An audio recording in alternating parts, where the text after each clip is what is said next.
For the past 2 years, I've been living abroad in Morocco, Thailand, and Bali, but now I'm back in the United States and I have feelings about it. Welcome back to my channel. If you're new here, hi, hello. My name's Dr. Annie and I'm a licensed psychologist and digital nomad. Today, I really wanted to share with you what it's like to be back in the United States in terms of some culture shock experiences. For some context, back in August 2023, I traveled to Morocco for a 2-week vacation.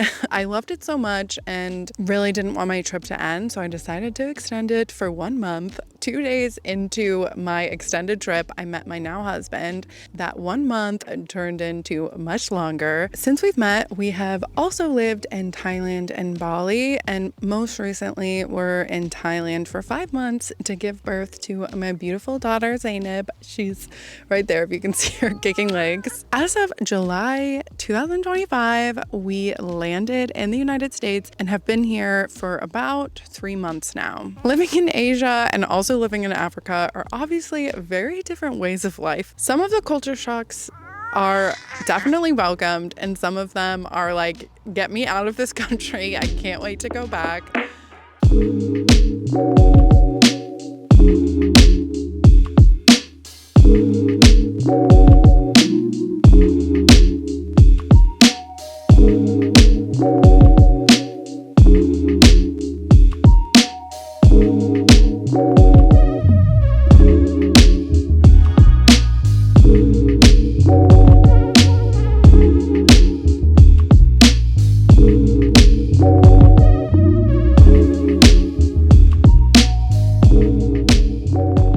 I would say the biggest culture shock is needing to own a car again. When I had decided that I was going to be living abroad full time, I sold the car that I had. I seriously never looked back. It was the best thing ever, not having to worry about a car payment, car insurance, especially when I lived in a city where I was gonna park that car. It was so nice to not have to worry about that. When we came back to the United States, we knew we were going to be here long enough that I was going to need to buy another car. Luckily, we found this one. It's a used car, but when I was looking into buying a car, it's so insane how expensive the car industry is. And I know, like, if you live in a larger city, you might be able to get away with public transportation, but for the vast majority of the United States, that's not true. Obviously, we live in like a rural town here in Washington state, and that is most certainly not the case that we can just walk. Like, we have to have a car. Like, in some ways, it's nice because when we were in Morocco and Thailand, we were reliant on other people to drive us. If we were waiting for a taxi, isn't always convenient, but it's so nice to not have to worry about going somewhere where you need to park your car. There's a lot less you have to stress about. And then similarly to that, I would say the next culture shock is driving everywhere, which might seem obviously the same thing as what I just said, but what I mean is it was so nice to just be able to walk places. Even if we were catching a taxi, there's just something that's so nice about having to walk more. I can't wait to get back to walking more often. Like, obviously we can walk here, but I don't know, like going for a leisurely walk like we do, like we go on a walk every single day along this like beautiful country road, but it's not the same of like when you have to walk to go to places. You just walk so much more when to live your life, you need to walk. Like having a car and living in the United States, I never walk anymore and I hate it. I want to go back to living in a walkable city. It's so underrated.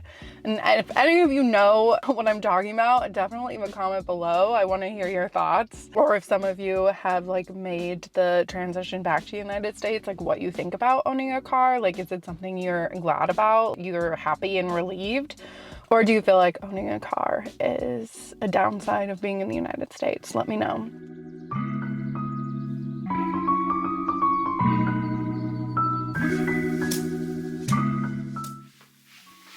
The next category of culture shock, I would say, is comforts of home.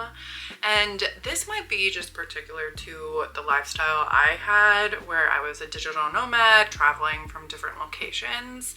It's not like I moved or immigrated to another country and had one place that I was staying and living at longer term. Me and my husband were moving from different locations. I think the longest we stayed in one apartment was like 6 months. That's obviously very different. With that, I was living with other people's stuff, like different beds, different kitchens, like their kitchen appliances, their blankets. It was so strange to come back to the United States where I had all my stuff that I had before moving to Morocco, like this bed, dressers even, having a fully stocked kitchen, having a washer and dryer. Most places that I was living didn't have the best bed, didn't have a dryer, like didn't have an oven. This is kind of like a positive culture shock coming back and kind of being able to enjoy home. Another random one is trusting or knowing that there are going to be public restrooms with toilet paper in the restroom that you don't have to pay for. Both Thailand and Morocco, unless you were going to like a really touristy place, you can't trust that there's going to be a bathroom. And if there was going to be a bathroom, especially like in Morocco, you couldn't trust that there were going to be like American toilets, like there were going to be the like squatting toilets. And even if they did have American style toilets where you're sitting on them, you couldn't trust that there was going to be toilet paper. And if they had an attendant outside of the bathroom, you'd have to like pay them to get toilet paper. I got really accustomed to bringing tissue everywhere with me. That's also something that was like really nice, of like coming back and being like, oh yeah, there's probably going to be a public restroom here and it's going to be free and it's going to have toilet paper. One that's more similar to like the comforts of home is coming back to America, where there is such a consumerism culture, but around that it's like having really beautiful homes, having home decor. But then fashion is so huge here in the United States. Like I'm sure if I was in maybe more like Paris or Europe or European countries where fashion is like much bigger deal, this wouldn't have been such a big culture shock. But coming back to the States, it just feels like there is more pressure to have like a really beautiful home, to be dressed in the newest fashion every season. In Morocco and Thailand, there wasn't as much of that. Obviously, I think there are people there that care about fashion and probably care about their homes looking beautiful, but especially with the homes, it's just like very different. Like here, when you come here, there's this culture of like changing your decor for every season. There are changing decor trends. Okay, so another culture shock to me is coming here to America, where you essentially like don't have to talk to anybody ever. You could live in a way where you don't have to come across another human being. You can have everything delivered in your home. So that's, I think, because of Amazon and partially because of the pandemic. But even if you go to the store, there's so many self-checkouts to where you don't even have to talk to somebody. You can just ring it up yourself. And I think that in some ways is a convenience, but ultimately I think it's just like a bit odd. Like being in other countries, you are more reliant on other people. I don't speak Thai, I don't speak Darija. I would have to rely on people who would speak English, but even so, like I would have to interact with people even if I couldn't speak their language. I would be interacting with them every day. Where here in America, I think there's this loneliness epidemic, but I think that's partially because of this like convenience culture where you don't have to even step foot outside your house to get the things you need. But that also means that you're not getting human interaction, which is so important, I think, for our psychologies. Similarly to that, I think it was so strange for me to come back to the United States and be in a country where when I'm speaking to waiters or like speaking to people around me, I think I got so accustomed to trying to respond in that country's language that when I got to the United States, I was like, oh, saying thank you isn't odd, because obviously sometimes I would say thank you in the other country, but then be like, oh wait, shukran. I was sitting in a restaurant and the waiter came and I said thank you, and I was like, oh, I had that like knee jerk of like, oh, I need to be saying another language is thank you. But then I'm like, oh no, like that's his language. Thank you is the way to say it. It was just such a funny thing to understand the language that's spoken all around me.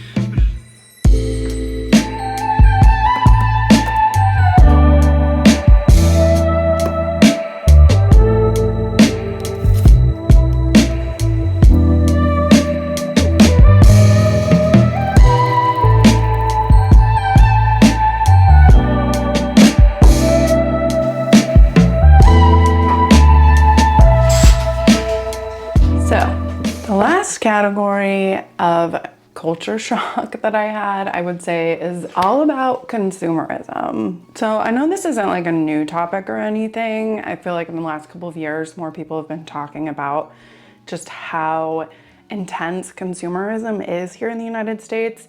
But after living abroad for 2 years and coming back, it really is wild to me how, one, easy it is to attain anything and everything that you don't even need, but also just how much I think companies spend on convincing you that you have a problem that they have the solution to, and using your psychology against you in terms of like convincing you that you need to buy their product because it's going to save you like so much time. And I think consumerism probably encompasses all of the things, most of the things I had to talk about today, like having a car, kind of like the comforts of home, like fashion and home decor. But when I was in other countries, consumerism just wasn't as big of a thing, like especially in Morocco. It's a third world country, so a part of it is just that people don't have as much income to spend on things. But it's just crazy how much, even just with Amazon, as soon as I got back, I felt this compulsion. The moment I thought I needed something, to go to Amazon and look at what they had so that I could buy it. And I have spent so much more money here in Morocco and Thailand solely based off of Amazon, just because it makes it so easy to buy anything and everything. Like in Morocco, I just had to deal with the fact that I didn't have the specific tool or the specific thing that I was needing. And so I got by using what I had, or just figuring it out, or not, having whatever thing it was. And honestly, like, I feel like it's kind of strange, because I think that you would think the more things you have, the more problems you have that are solved, you would be happier. But I actually found like it was so much better to not be consumed with buying things all the time or thinking about what I wanted to buy. Another thing that I don't know if people realize, but when you're outside of the United States, like on social media, you don't get all the ads that you do when you're here in the country. Like my TikTok hardly had any ads come on, or like Instagram, there were still ads, but since I was in other countries, the ads were just much less.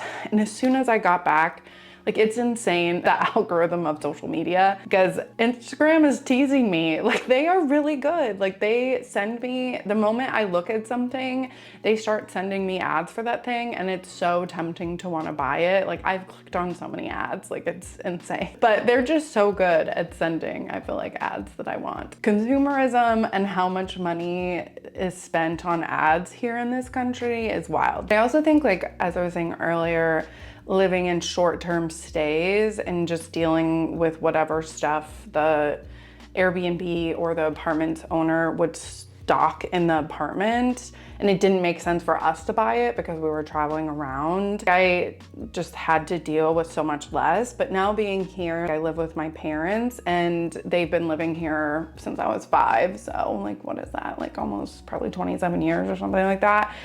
And so they have like accumulated so much stuff in terms of like gadgets, like in the kitchen, like they have so many tools out in the garage, just, so much stuff, because that's, I think, just kind of how the culture is here, is buying and accumulating things. And in some ways, like, it's nice that Like if I need something, I probably can find it either online or my parents have probably already bought it, which is convenient. Don't get me wrong. I think it's nice.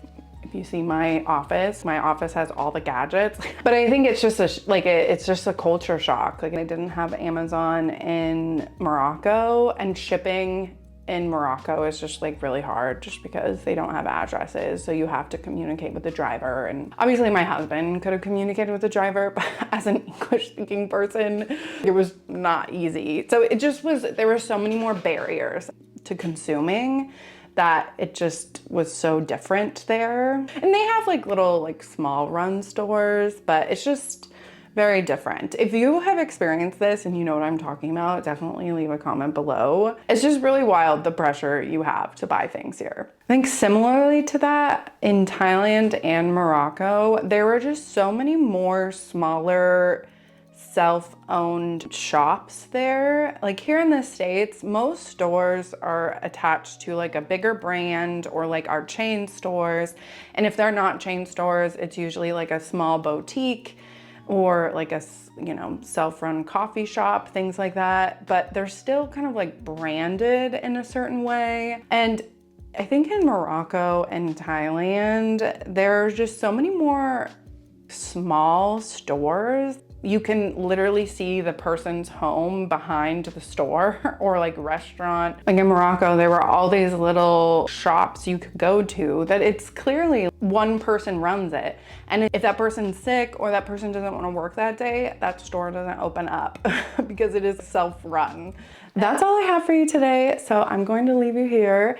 If you like this video, definitely hit like and subscribe. I'll see you in the next one. Bye.